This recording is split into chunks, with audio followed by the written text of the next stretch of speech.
et très sauvagement, on leur rentre dedans, on les pulvérise, on en fait de la pâtée pour morue d'aquarium. Pouic, pouic, pouic, Umba. Je vous remercie.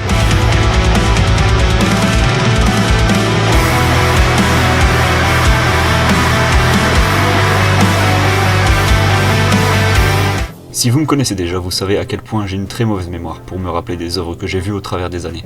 Et ben là c'est la même chose. Je sais que j'adorais la famille pirate, mais à part les grandes lignes, je me rappelle de rien de la famille pirate. Mais le simple fait que je regardais tout le temps quand ça passait à la télé, c'est bon signe. Et comme la plupart des dessins animés qui commencent à prendre de l'âge, il y a des épisodes sur YouTube, donc j'irai sûrement jeter un œil après cette vidéo. Et vous aussi, mais seulement après cette vidéo, ok? C'est pas un conseil, c'est un ordre. Alors installe-toi, attrape de quoi grignoter et admire le rideau le plus stylé que t'auras jamais vu de ta vie. Même Franck Sabatier il a pas fait mieux. Ouais non, je retire ce que j'ai dit, je veux pas m'attirer de problème. J'ai comme une envie soudaine de dessiner la sardine tout d'un coup. Vu que je peux pas trop parler du dessin animé parce que je m'en rappelle plus des masses, on va parler du dessin. Comme vous pouvez le remarquer, je fais chaque personnage individuellement. Et je pense que c'est un meilleur moyen de procéder quand on fait plusieurs personnages à la fois.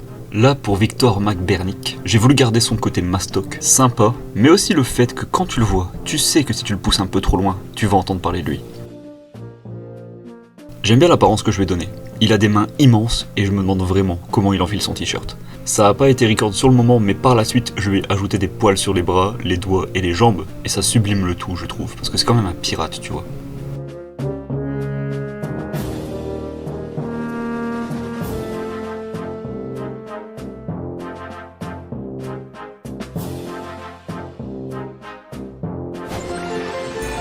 Pour ce qui est de sa charmante femme, Lucille, j'ai voulu garder son côté badass et, de ce fait, c'est le seul perso qui aura une arme. Oups, spoiler. Mais je trouve que lui donner un fusil ça rajoute quelque chose à sa vibe. Genre, c'est la mère de famille, mais crois pas qu'elle peut pas te plomber le cul parce que elle le peut et elle se gênera pas pour le faire. Puis il faut juste plus de femmes badass quoi. Il y en aura jamais trop, jamais assez de femmes badass.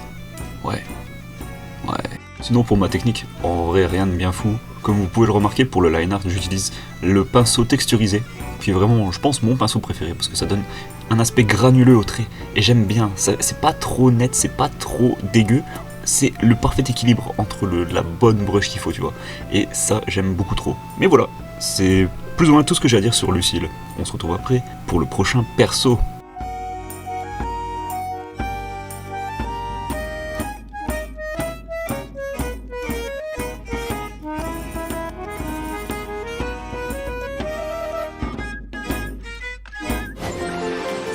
Pour Bigorneau, ouais, c'est ça son prénom. Vous moquez pas, il est sensible. Je rigole en fait, j'en sais rien. Le seul truc que je sais, c'est que j'ai à peine modifié son design parce que je savais pas trop comment le changer. Il garde la même tronche, les mêmes 3 fridents qui se baladent sur sa bouche là. Mais ouais, je vais juste rajouter des sandales et le reste c'est quasiment pareil. La même tête d'ahuri. Ouais, j'ai plus rien à dire. Ouais, à tout à l'heure pour le prochain perso. Ouais.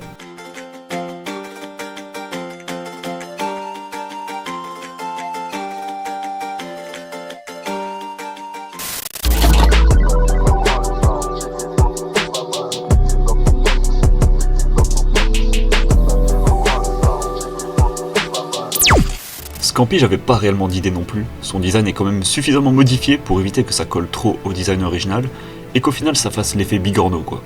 Bigorneau.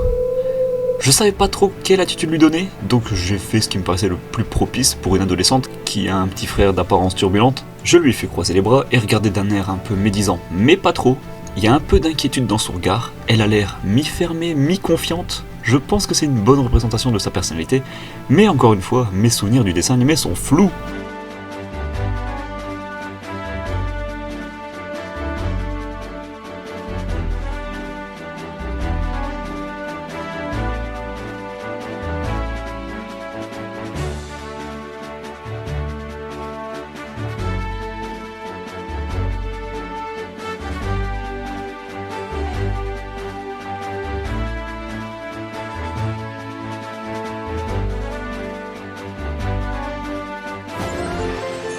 Au départ, j'avais même pas prévu de faire des animaux. Mais au final, comment pourrais-je dessiner une famille sans leurs animaux de compagnie, n'est-ce pas? Donc j'ai quand même dessiné, tenez-vous bien, Sac à main. Ouais, c'est son nom. Et laissez-moi vous poser une question. Vous qui regardiez la famille pirate quand vous étiez petit, comment s'appelle la poule? Parce que s'il y a bien un personnage pour qui c'était normal d'oublier le nom, c'était bien la poule, non? Eh bien dites-vous qu'elle s'appelle Krill, Forcément qu'on s'en rappelle moins que sac à main. Sac à main, c'est iconique comme nom. Krill, c'est oubliable de fou. En tout cas, j'ai voulu donner à sac à main cette aura de tueur qu'il devrait avoir, en tant que fucking crocodile. Ou alligator? Non, crocodile, je sais pas. Bref, pour ce qui est de la poule, je l'ai juste posé sur le crâne de sac à main, avec son gros fiac. J'ai déjà oublié son nom. Ouais.